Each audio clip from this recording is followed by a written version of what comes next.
Okay, so I'm going to talk to you about predicting seeding in non-beech tree species. So what's the motivation behind this? Well, I mean, we're all familiar with how beech seed is driver of major rodent eruptions. And there's also some sort of relationship between, Whenua mast and rodent eruptions as well. And so the first thing here, and the most relevant to this program really, is predicting seed as food. Both spatial and temporal variation in rodents, but also, foods for birds, and the classic example of that is the relationship between Whenua and kakapo, with Whenua seeding triggering kakapo breeding.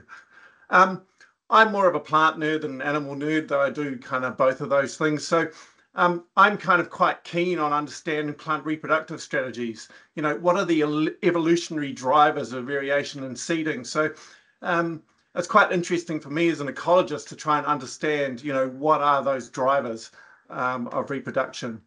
And the other thing that's kind of very relevant to us now is prediction under future climates. There are some really unexpected things happening to seeding in plants with warming and also changes in rainfall patterns. And Joe has just alluded to the study with tawa that Oscar did as part of this program.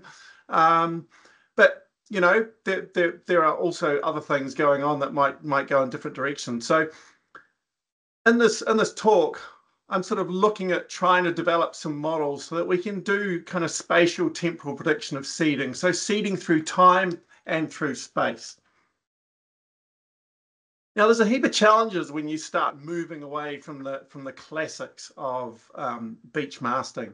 So the first point here is that, the data are more limited. We've been collecting data on beech masting for way, way longer than what we have on non-beech species.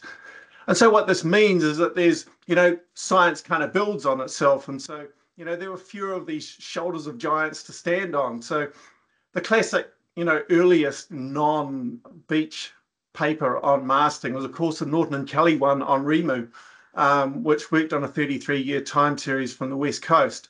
And I reanalyzed that in 2005. And so both those gave us a bit of a pointers about some of the things that are driving this. But generally, as with a lot of these things, we're working with single sites. So we only have, a time series of data from one site. Clinton Webb, in his 2018 thesis, he looked at Whenua, Hino, Meadow, and Kakatea, trying to model that with delta T with kind of mixed results. Burns in 2012 looked at Koikoi, again, single site. And then there's the tawa paper from Oscar, which utilized a few more sites. But in most of the cases for these non-beech species, there's no strong single predictor. And that makes it just a little bit more tricky to look at. And what this also means is that seed rain tends to be more variable in time and space, so we get lower synchrony. So here I just want to kind of, just by way of comparison, look at synchrony between sites within species. So this is looking at, for a single species and the sites for which we have data from, how in sync they are. That is, when seeding goes up at one site, does it also go up at all sites? Or some of these, the negative synchrony, if it goes up at one site, does it go down at another? And the colors here are, so we've got purple for beech, the green is for the conifers, and the yellow is for the others. And so the first thing that kind of strikes you from this is that, beech, that classic masting species, which has these kind of widespread masts that we're kind of all familiar with, that has by far and away the highest synchrony. So we're looking at, for all these non-beech species, much less synchrony than that. And I just want to kind of focus particularly on tawa, because this is the example that we've published. And one of the reasons that we give for this lack of synchrony is the fact that you've got kind of diffuse multiple factors driving the seeding. Whereas with beech, temperature is a really dominant driver. It's not to say that other things aren't going on, but temperature is that synchronizing cue is really, really strong.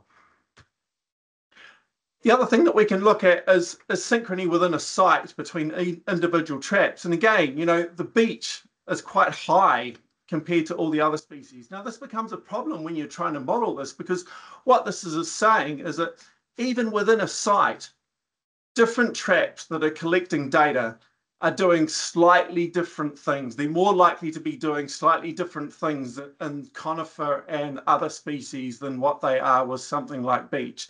So this means we just have more noise in the data. And this is particularly problematic because when we're looking for climate predictors of seeding, the level at which we have those climate data, is usually we might have only one time series of climate data for an entire site. And so if everything is doing kind of different things within that, then that makes it more difficult for us to get good fits of our models. Okay, so first step in all of this is actually modeling the seed rain data. And so a natural place to start actually is to have some data. Now, we've been very lucky that Doc had the foresight back in the 2000s to set up the seed rain network. And this has been collecting a whole bunch of different species. Some of it is targeted to particular species, which is especially useful. Other stuff, or at least for this sort of exercise, other traps are just generally collecting seed in there, and some of those can be included, some of them not, because you can't quite be sure that it's actually a representative sample of a species. So one of the first steps that we end up having to do here is kind of winnow down the number of sites that we can reliably use for each of those species. And you can see some of those species like Rimu down in that bottom left corner. That's got really good coverage. Meadow's not too bad. Kahikatea's not too bad. Some of the others like Mahoi and obviously Kodi is just up in the north. We have a lot less coverage from those. And what we're doing is we're pairing that with the virtual climate station network from Whenua. And so one of the problems that we have when we're trying to do all this modeling of seedfall is that there aren't really many climate stations in the backcountry. And this becomes a real problem, especially because we've got this type of landscape which is highly dissected. There are strong environmental gradients, and yet our climate station data is very crude. And that's one of the reasons I think that this becomes so tricky. But, the best that we've got is the virtual climate station network, which has been predicted out across the entire landscape on about a 5K grid, I think it is. So the approach that we're trying to use here is what I've called kind of structured modeling. And so we're kind of trying to structure our predictors of seedfall around the life history of the plant. Now, this becomes quite important because some of these species, it all happens in like 3 months, and so any climate effects that are going to impact on that, they have to be within that kind of time frame, or at least maybe the year before, to initiate flowering, which is something that happens in beech. But some of them are much, much longer. You're looking at 20 months plus. You might have sort of immature forms, seeding forms sort of carrying right through that period in very slow development. You might have cones, for instance, that just kind of hang around forever, and pollination happens like a year later or something. So those ones that have really, really long life history stages, that means that there is a lot more opportunity for climate to come in and impact the process. And so the idea is kind of thinking about each of those stages and when it might, and when and what sort of climate impacts might be impacting them. So some examples of that, for example, cone induction in conifers. So the physiological mechanism underlying that in a many species is that when there is a drought, it triggers the production of gibberellins. Now, if you're in peak leaf growth time, the leaf growing will kind of soak up all those hormones, and you end up with truckloads of leaves and no cones produced. But if that timing of that drought happens just after you got that peak leaf growth, then you can end up with the gibberellins triggering cone production. So it's just one example of how that interaction between climate and growth stage happens. Pollination, the effectiveness of wind pollination is reduced by rainfall. And Wardle kind of pointed this out with beech, years ago. And then one of the other things that plants tend to do is that when they're under drought stress, they tend to shed structures.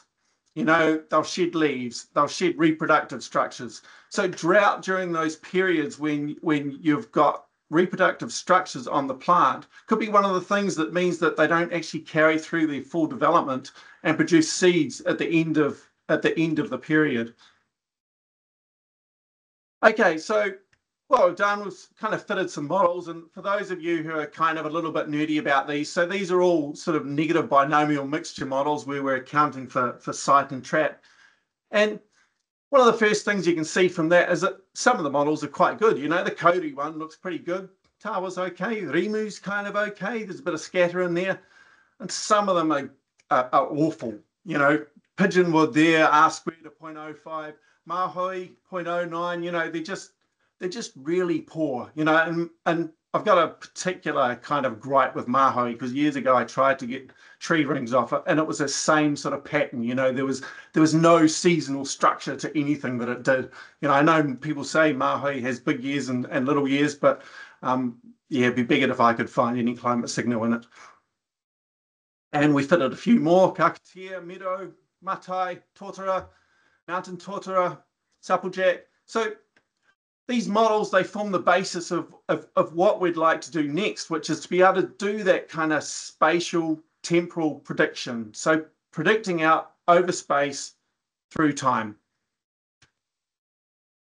Now, in order to do this, we've taken the virtual climate station network data, and we're using that to construct our predictors out across the landscape. We've constrained this by the EcoSat, podocarp, broadleaf, and mixed beech forest, just because we're looking at non-beech species, so it's just to give some realistic bounds on where those species are. And so I guess what we want to do at this point is say, well, do these predictions actually make sense?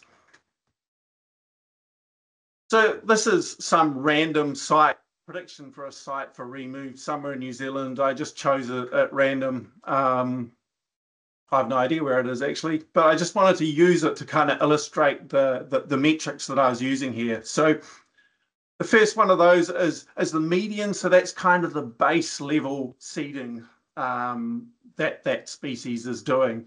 And then that 90th percentile is supposed to kind of capture how big the peaks are. So this one, it's obviously has like some quite big years and mostly kind of small years. But you can look at that and you go, oh yeah, that looks reasonably plausible. Certainly seems to work for this site. And then we can kind of project that out across the landscape. And these plots here, they're kind of reassuringly boring. Is that most of the places are kind of doing mostly the same thing.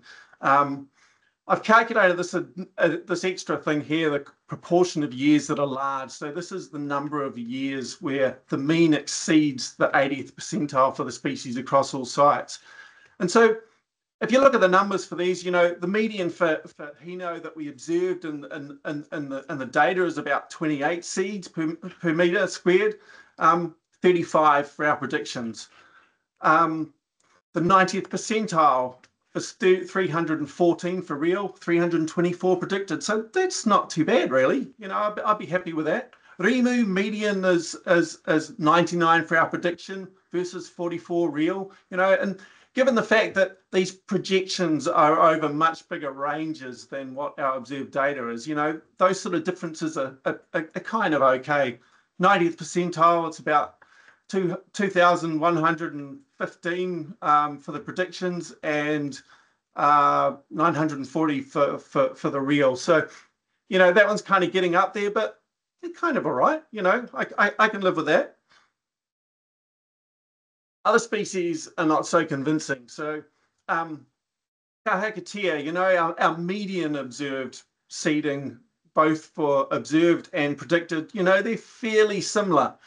But then when you come to this 90th percentile, so this is predicting those peaks that we see in the data, it's the predictions are just kind of off the scale. 1.3 million compared to about 8,000. That's just looking just a little bit ridiculous. Meadow, I mean, geez, those rats would be in absolute heaven if you could get 700 million seeds per meter squared. So obviously those ones, it's just not working so well, even though the medians are very similar. And it's likely that the problem here is really that at this top end, we're predicting beyond the range of the original data. And all these models have a log link. So really the relationship between climate and seeding is exponential in these models. And so if you start going off the end of the scale, then that exponential transformation rapidly gets you into trouble.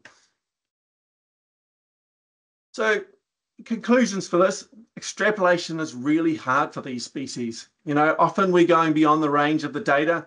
Something I haven't really talked about is we've got these local unmeasured conditions that really matter. I've kind of hinted at the whole climate thing, but there's other stuff that we might not be measuring. Fertility might be a minor thing. Little microclimates, we know this sort of stuff matters. And so the predictions of the models, the fitted values of the models to the data, it's a combination of those random factors which calculate a magnitude versus the relative year-to-year variation, which is captured by the climate models. And it's very kind of difficult to get around that. I think some of these predictions could really be improved if we had a very wide network. We have this for beach, obviously, like we've got, traps all over the place, particularly in the South Island. We could probably do with a few more in the north, but certainly in the South Island, we have the data. Rimu and Hino, I think we're almost there for those guys, especially Rimu. The Hino predictions look pretty good. So, maybe we've got there, but most of these species, not at all. So if we ever are serious about wanting to make these kind of predictions, both in terms of trying to predict food for rats, but also, if we want to try and understand climate change impacts on seeding and whatnot, then we could probably do with some more data. It's not that I'm ungrateful. I think the fact that Doc actually set this up was absolutely amazing, because without it, we just wouldn't be able to do it at all. So as I'd just like to acknowledge, the Doc Seed Brain Network, and especially Lawrence Smith, who has always been really helpful in terms of providing data, and also Andrew Tate and Whenua for the Virtual Climate Station Network data. Thank you. Thanks, Adrian. Also, very punctual.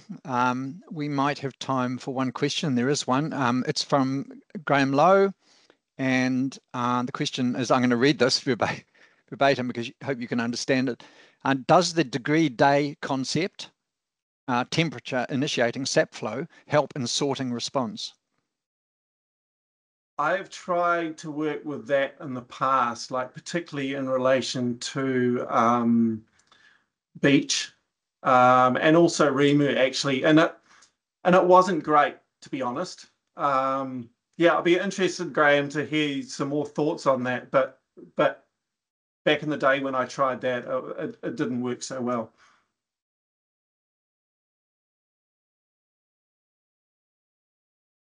Okay, from Scott Buick. Adrian, great talk. I was wondering how you are validating your model predictions. Are you just using the emergent properties, i.e., is it realistic? Yeah, and so I guess there's a couple of things there. I mean, one is the fit. Do those predictions look right?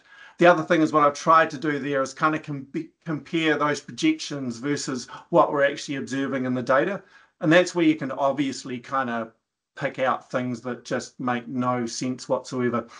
For some of those better models, I'm reasonably confident that we can get the year-to-year fluctuations pretty good.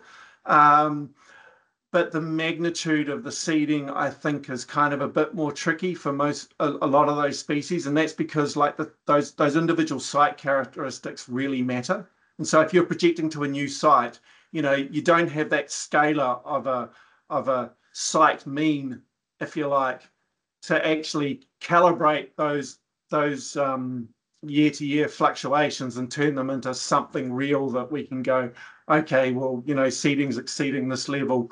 We're going to have, a rodent plague this year. We can certainly do that more with beech.